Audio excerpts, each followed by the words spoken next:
नहमदुहु व नुसल्ली अला रसूलिहिल करीम अम्मा बाद फ़अऊज़ु बिल्लाहि मिनश शैतानिर रजीम बिस्मिल्लाहिर रहमानिर रहीम। अस्सलामु अलैकुम डियर व्यूअर्स, आपके favourite informative channel metal life से मैं हूं प्रोफेसर शब्बीर अहमद। हमारा आज का टॉपिक है, क्या दौरान इद्दत बेवा कहीं नहीं जा सकती। ये एक सवाल है जो हमसे पूछा गया है।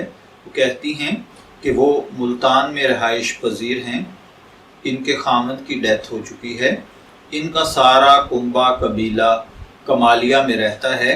ये मुल्तान में इनके खामद जॉब करते थे, ये उनके साथ यहाँ रह रही थी।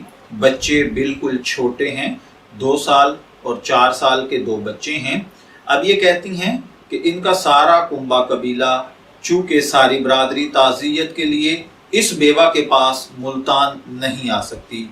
अगर वो मुल्तान आ जाएं तो बड़ी परेशानी होगी। अगर अकेली वो खातून कमालिया चली जाएं तो सबकी परेशानी ख़त्म हो जाएगी और ये इद्दत भी वहाँ पर आसानी के साथ कर सकेंगी।